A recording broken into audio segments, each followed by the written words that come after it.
अस्सलाम वालेकुम। सिरात मुस्तकीम चैनल के ज़रिए आप तमाम हजरात से एक बहुत इंपॉर्टेंट खबर शेयर करने जा रहा हूँ, जो कि मस्जिद अल हराम और मस्जिद नबवी में तरावी वगैरह से या रमज़ान से मुतल्लिक कुछ अहम मालूमात आई हैं जो फौरी तौर पर शेयर की जा रही हैं। दोस्तों, मेरी इन वीडियोस को लाइक करके अपने दूसरे दोस्तों से लाजमी शेयर कर दिया करें ताकि वो भी ये मालूमात जान सकें। तफसीलात कुछ ये हैं कि सऊदी अरब में मस्जिद अल हराम और मस्जिद नबवी शरीफ सल्लल्लाहु अलैहि वसल्लम की अमूर कमेटी के सरबरा डॉक्टर अब्दुर रहमान अस-सुदैस ने कहा है कि आइंदा पीर यानी कि 20 अप्रैल को मुक़द्दस मसाजिद से मुताल्लिक रमज़ानुल मुबारक मंसूबे का अहम एलामिया जारी किया जाएगा।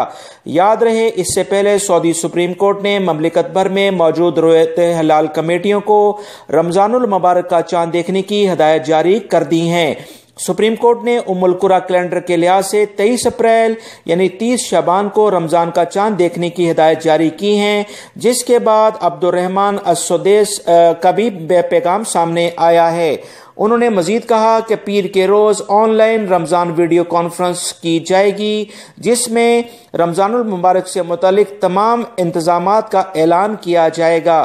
तफसीलात के मुताबिक दीगर रमजान से मुतालिक जो अहम अमूर्स हैं उनकी वजाहत भी की जाएगी। अल्लाह रब्बुल इज़्ज़त आने वाले रमजान को तमाम मुसलमानों के लिए निजात का जरिया बना दे और अल्लाह रब्बुल इज़्ज़त हम सब के गुनाहों को माफ फरमाए, आमीन। दोस्तों, इस बारे में मजीद जैसी कोई इतलात आएंगी इंशाअल्लाह मैं अपने इस चैनल के जरिए आप तमाम भाइयों से शेयर कर दूंगा। मेरी तमाम वीडियोस को देखते रहें और अपने दूसरे दोस्तों से लाजमी शेयर कर दिया करें।